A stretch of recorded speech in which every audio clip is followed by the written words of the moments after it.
جو مصیبت اللہ سے دور کر دے وہ سزا، اور جو قریب کر دے وہ آزمائش ہے۔ اولاد کے لیے باپ وہاں ہاتھ پھیلا لیتا ہے جہاں وہ پاؤں رکھنا بھی گوارا نہیں کرتا۔ اللہ پاک محتاجی سے بچائے، آمین۔ بدقسمت انسان وہ ہے جو نہ استاد ہے نہ شاگرد۔ اے میرے اللہ، اے میرے مالک، تو مجھ سے راضی ہو جا، آمین۔ گناہ کو پھیلانے کا ذریعہ بھی مت بنو، کیونکہ ہو سکتا ہے آپ توبہ کر لو، پر جس کو آپ نے گناہ پر لگایا ہے وہ آپ کی آخرت کی تباہی کا سبب بن جائے۔ دوسروں کی نیتوں کی پڑتال کرنا چھوڑ دیں، ممکن ہے اس کی توبہ آپ سے پہلے قبول ہو جائے۔ مشکل کام بہترین لوگوں کے حصے میں آتے ہیں کیونکہ وہ اسے حل کرنے کی صلاحیت رکھتے ہیں۔ خاموشی سے بڑا کوئی جواب نہیں ہوتا، لیکن خاموشی سے بڑا کوئی عذاب بھی نہیں ہوتا۔ پھل نہ درخت کے ڈالے کو لگتے ہیں نہ اس کے مضبوط تنے کو، پھل لرزتی ہوئی عاجزی شاخ پر لگتا ہے۔ رب العزت کا دروازہ کبھی بند نہیں ہوتا، لینے والے ہی دروازہ کھٹکھٹانا بھول جاتے ہیں۔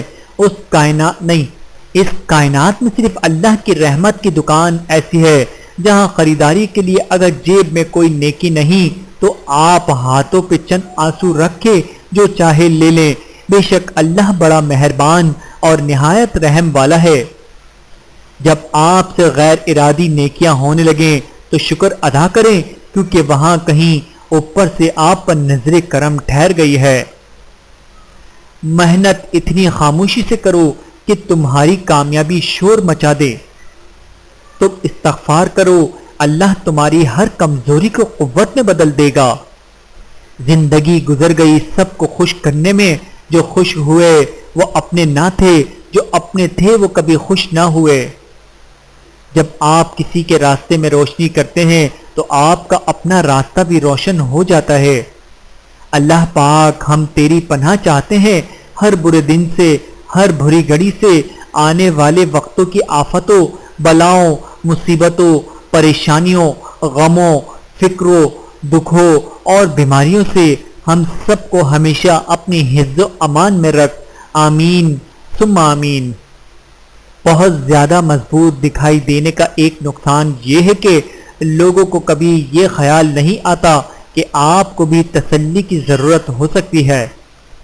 اب یہ بھی ایک اذیت ہے کہ مجھے لہجے سمجھ میں آتے ہیں۔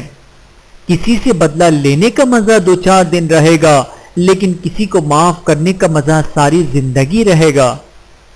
چھوٹی سی چھوٹی نیکی کو بھی حقیر نہ سمجھو، ممکن ہے وہی اللہ تعالیٰ کی رضا کا سبب بن جائے۔ اچھی باتیں پڑھنے کی عادت ہو تو اچھی باتیں کرنے کی عادت خود بخود بن جاتی ہے۔ خاموشی کی زبان سب سے مضبوط زبان ہے، اس کی طاقت صرف ذہین اور ذہنی طور پر مضبوط لوگ ہی جانتے ہیں۔ وہ جانتے ہیں کہ کب بولنا ہے اور کب خاموش رہنا ہے۔ بعض اوقات جو بات خاموشی کہہ دیتی ہے وہ اچھے سے اچھے الفاظ بھی نہیں کہہ پاتے۔ اس ماڈرن دور کی ایک بڑی خرابی یہ بھی ہے کہ ہم اپنی ضروریات اور خواہشات میں فرق محسوس نہیں کرتے۔ درگزر کرنا اور معاف کرنا سیکھو، کیونکہ تم بھی اپنے پروردگار سے یہی امید رکھتے ہو۔ عبادت کرتے ہو مگر لوگوں کو ناخوش کرتے اور تکلیف دیتے ہو، صدقہ کرتے ہو مگر احسان جتلاتے ہو۔ اپنی نیکیاں ایسی تھیلی میں جمع نہ کرو جس میں سوراخ ہوں۔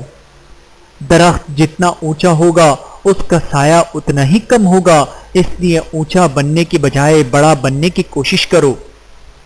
تیرے پلٹنے کے منتظر لوگ زندگی بھر شجر کی صورت جہاں کھڑے ہیں کھڑے رہیں گے۔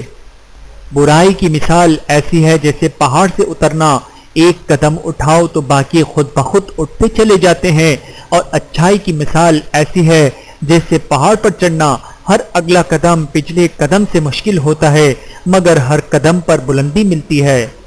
خاموشی ہمیشہ رضامندی یا ناراضگی ہی نہیں ہوتی، کبھی اس کا مطلب یہ بھی ہوتا ہے کہ ہم ناسمجھوں کے لیے وضاحت کی سکت نہیں رکھتے۔ خاموشی کی زبان سب سے مضبوط زبان ہے، اس کی طاقت صرف ذہین اور ذہنی طور پر مضبوط لوگ ہی جانتے ہیں۔